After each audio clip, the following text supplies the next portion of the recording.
Coucou les loulous, aujourd'hui je vais vous expliquer comment transformer une fraction en pourcentage sans calculatrice. Alors nous allons prendre deux exemples, donc d'abord 14/35. Donc rappelez-vous déjà pourcentage, le mot on le garde bien en tête parce que ce serait important pour la suite. Donc 14/35 ne sera pas possible directement de le mettre sur 100. Mais 14/35, quand je la regarde, cette fraction-là, je me dis, je pourrais peut-être bien la simplifier. Et n'oubliez pas, c'est beaucoup plus facile de partir d'une fraction simplifiée et réductible pour faire nos calculs que d'une fraction où le numérateur et le dénominateur sont des très grands nombres. Donc par conséquent, ce qu'on va faire, c'est qu'on va d'abord la simplifier. Donc je divise le numérateur et le dénominateur par 7, ce qui va me donner 2/5. Alors, une fois que j'ai fait ça, pour mes pourcentages, il me faut des centièmes. Et ça va être très facile de passer de 5 à 100. Il suffit de multiplier par 20. Alors, comme je multiplie par 20 au dénominateur, je dois multiplier par 20 au numérateur aussi. Donc, c'est ce que je vais faire. Je vais faire 2 fois 20, ce qui va me donner 40. Ensuite, je peux enfin transformer ma fraction en pourcentage. Je place donc mes pourcentages et combien de pourcents est-ce que je vais avoir? Il suffit de prendre le numérateur de ma fraction sur 100 et de le recopier. Donc 14/35, c'est égal à 40%.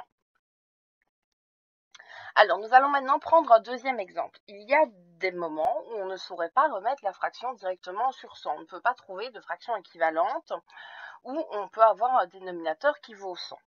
Des fois, ça va être sur 1000, sur 10 000, etc., etc. Mais c'est quand même possible de la transformer mentalement en pourcentage.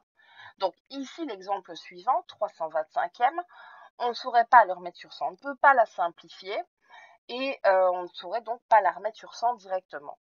Par contre, si vous vous rappelez mes précédentes vidéos, vous savez que 125, quand on veut transformer ce nombre en nombre décimal, on peut le remettre sur 1000.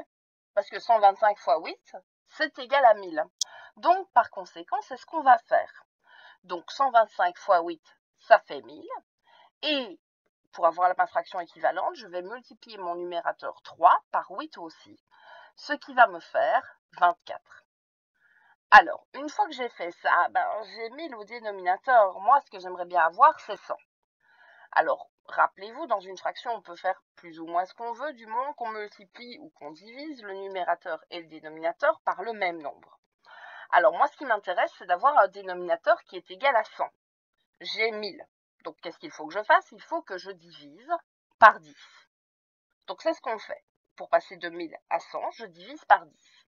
Comme je divise par 10 au dénominateur, je dois diviser par 10 au numérateur aussi, ce qui me donne 2,4. J'ai une virgule, mais à ce niveau-ci, ce n'est pas grave, puisque c'est juste l'étape intermédiaire pour le transformer en pourcentage.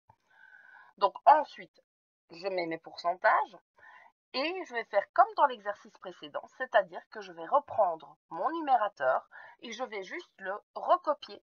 Donc, c'est-à-dire que 325e, c'est égal à 2,4%.